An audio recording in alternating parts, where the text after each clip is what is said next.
பெரியவர்களே, அருமை சார்ந்த நாடகக்கலா ரசிகர்களே, சிங்கத்தை பெற்றெடுத்த எனதருமை தாய்மார்களே, எதிர்கால இளைஞர்களே, வருங்கால வாலிபர்களே, தங்க தடியிலே தாலாட்டு எனதருமை தாய்மார்களே, படித்து பட்டம் பெற்ற பண்புள்ள தோழர்களே, பாவலர்களே, நாவலர்களே, மனிதகுல பெருமக்களே, உங்கள் அத்தனை பேர்களுக்கும் இதோ இந்த பாசுவனம் என்னும் காவியத்தில் தர்மராக வேடந்தாங்கி நடிக்க வந்திருக்கும் என் பணிவான வணக்கத்தை கனிவன்போடு சமர்ப்பிக்கின்றேன். நன்றி, நன்றி கலந்த வணக்கம்.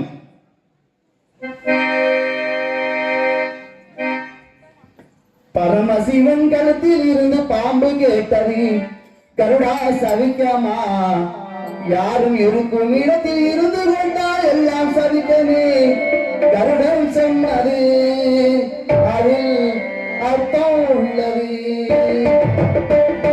பரமசிவன் கழுத்தில் இருந்து பாம்பு கேட்டது, கருடா சவிக்கமா, யாரும் இருக்கும் இடத்தில் இருந்து கொண்டால் எல்லாம் சவிக்கமே. கருடன் சொன்னது அதில் அர்த்தம் உள்ளது.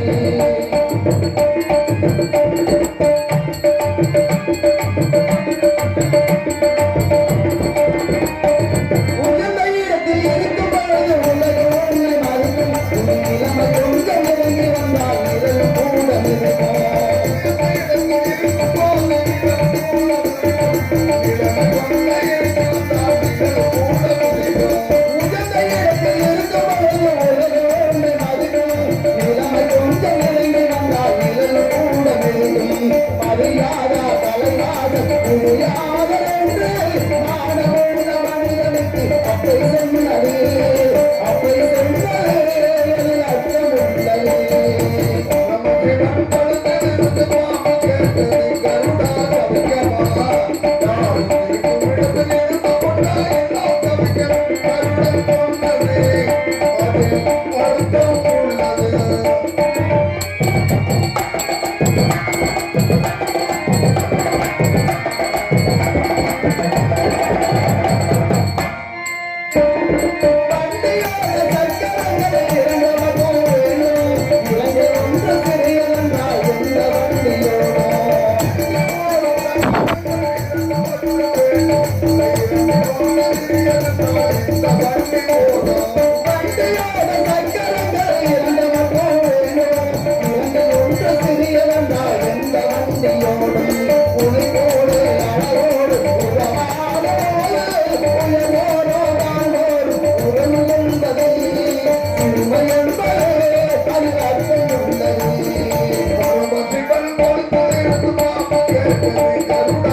பாண்ட மன்னனுக்கும் குந்தமா தேவிக்கும் ஜெபித்த தருமன், வீமன், அர்ஜுனன், நகுலன், சகாயம் என்ற ஐவர்கள் பிறந்து வளர்ந்து அஷ்டாபுரியை என்னுடைய தந்தை பாண்ட மன்னனுக்கு பிறகு நாங்கள் சீரும் சிறப்புமாக தர்மத்தை நிலைநாட்டி ஆட்சி புரிந்து வந்தோம். அப்படி வருகின்ற வேளையில் எங்களுக்கெல்லாம் பெரிய மக்கள் துரியோதனன், துச்சாதனன் என்று செல்லப்பட்டவர்கள் கர்ணனோடு 101 பேர் வாழ்ந்து வந்தார்கள். அந்த துரியோதனன் என்ன செய்தான் தெரியுமா? பாண்டவர்களாகிய ஐவர்களுக்கு பகுதி நாடு, நாம் 101 பேர் அண்ணன் தம்பி இருக்கின்றோம், நமக்கும் பகுதி நாடா கூடாது, இந்த பாண்டவர்களை எப்படியாவது அழித்துவிட வேண்டும், அந்த அஷ்டாபுரி முழுவதும் நாம் கைப்பற்றி ஆள வேண்டும் என்று திட்டம் திட்டினான் துரியோதனன். அப்பொழுது என்ன செய்தான் தெரியுமா? எங்களை எல்லாம் அரக்கத்திரை மாளிகையில் அடைத்து தீயிட்டு கொல்ல நினைத்தான் பாவி. அப்பொழுது எங்களுடைய ஆபத்து வாண்டவன் அந்த பரந்தாமன் கிருபையாலும் தம்பி வீமனுடைய புஜபலத்தாலும் தப்பி பிழைத்தோம். அதன் பிறகு அந்த கொடியவன் எங்களை விட்டவாடில்லை. என்ன செய்தான் தெரியுமா? தன்னுடைய நாட்டிலே ஒரு பளிங்கமா மண்டபம் கட்டியிருக்கின்றேன், விருந்துக்கு வாருங்கள் பாண்டவர்களே என்று அழைப்பு கொடுத்தான். யதார்த்தமாக நாங்களும் விருந்துக்கு சென்றோம். விருந்து சாப்பிட்டு ஓய்வெடுக்கும் நேரத்தில் சொல்கிறான் துரியோதனன். என்ன சொன்னான் தெரியுமா? தர்மநந்தனா, அனைவரும் ஒன்றாக இணைந்திருக்கும் இந்நேரத்தில் ஏதாவது ஒரு விளையாட்டை விளையாடலாம் என்றான். நானும் சரி என்றேன். அப்பொழுதுதான் சகுனியானவர் சொல்கிறார், தர்மநந்தா, விளையாட்டு என்றால் பகடை விளையாட வேண்டும், பகடை என்றால் ஏதாவது ஒன்றை பந்தயமாக வைத்து விளையாடினால் மிக மிக நன்றாக இருக்கும் தர்மநந்தனா என்றார். நானும் விளையாட்டை விளையாட்டாக மனதிலே எண்ணி சரி என்று ஒப்புக்கொண்டு அமர்ந்தேன். பகடையாட்டத்தில் நாடு நகரம் பொன் பொருள் அனைத்தையும் வைத்து விளையாடினேன். அத்தனையிலும் நான் தோல்வியடைந்தேன்.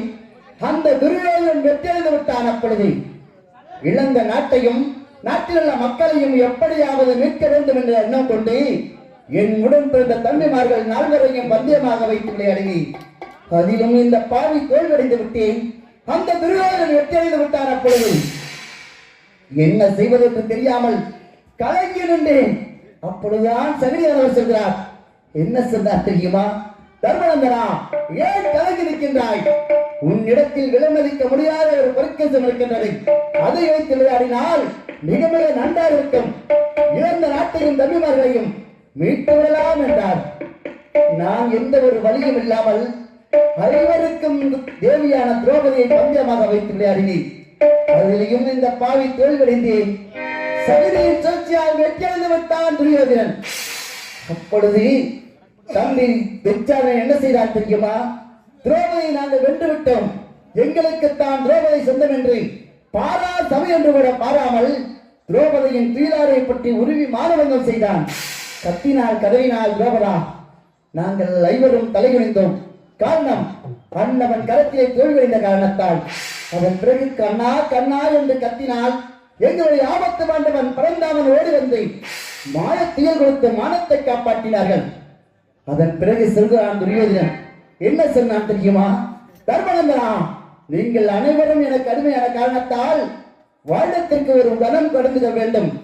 12 வருடம் 12 வனம் கடந்து வர வேண்டும். 13வது வருடத்தில் மனிதனுடைய கண்ணுக்கே தென்படாமல் வாழ்ந்து வர வேண்டும். 14வது வருடத்தில் 18 நாள் வாழ்ந்த போர் நடக்கும். போரிலே வெற்றியடைந்தால் பகுதி நாட்டை தருகிறேன் என்று திட்டவட்டமாக சொல்லி வைத்து விட்டான் துரியோதனன். அண்ணவனுடைய சொல்லுக்கு கட்டுப்பட்டு நாங்கள் ஒவ்வொரு வனமாக கடந்து வந்தோம். முதலாவது சூரியவனம், 2வது ராமரிசி வனம், 3வது முருக்காமரிசி வனம், 4வது காலமாரிசி வனம், 5வது சாய்ந்தமரிசி வனம், 6வது காமதேவன் பரவனம், 7வது கேந்திரவனம், 8வது வனம் என்று செல்லப்பட்ட இந்த குருவரிசி வனத்தில் அண்ணன் தம்பி ஐவர்களும் காய் கனிகளை பறித்து பசியாறி கொண்டு வருகிறோம். அந்த அத்தாவரே அந்த மன்னர்கள் இப்பொழுது இந்த காட்டிலே காய் கனியை பறித்து வருகின்றோமே இறைவா, நாங்கள் யாருக்கு என்ன குறை செய்தோம்? எங்களுக்கு ஏன் இப்படி ஒரு நிலை வர வேண்டும் இறைவா? ஏன் இப்படி ஒரு நிலை வர வேண்டும்?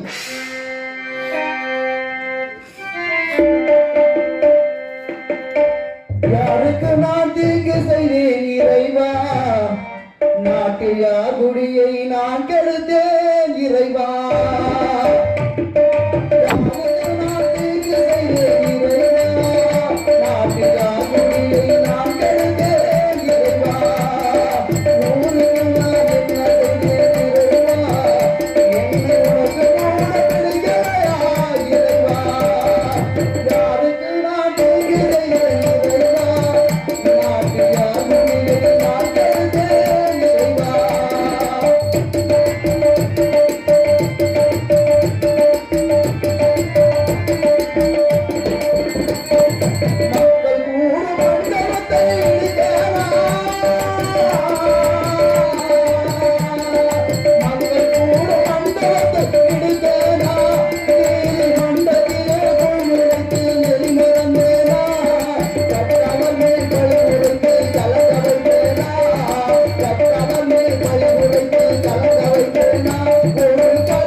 இந்த வனத்திலே நாங்கள் அண்ணன் தம்பி ஐவர்களும் பசியோடு பட்டினியோடு வாழ்ந்து வருகிறோமே.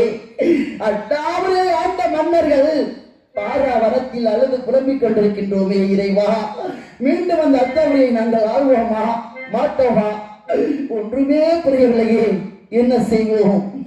பண்டவர்கள் வனவாசம் பாருலாகில் பண்டவாரம்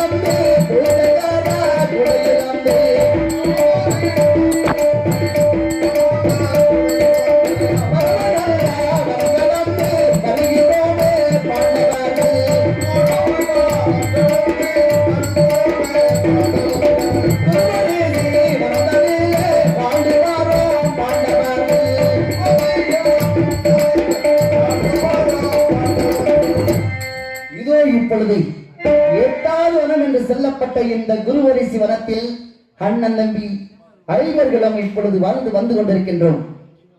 அந்த குருவோதரின் கட்டளை ஒரு வருடத்திற்கு ஒரு வனத்தில்தான் வாழ வேண்டும் என்பதுதான். இந்த வருடம் முடிவதற்கு முன்னால் அடுத்த வனம் சென்றுவிட வேண்டும். என்னுடைய தம்பிமார்கள் எல்லாம் அடுத்த வனம் சென்று காய்கறிகளை பறித்து வருகிறேன் அண்ணா என்று சொல்லி சென்றார்கள். அண்ணவர்கள் இன்னும் வர காணவில்லை. தம்பிமார்களை அழைத்துக் கொண்டு நான் அடுத்த வனம் செல்ல வேண்டும். தம்பி வீமா, வாருங்கள் தம்பிமார்களை, வாருங்கள்.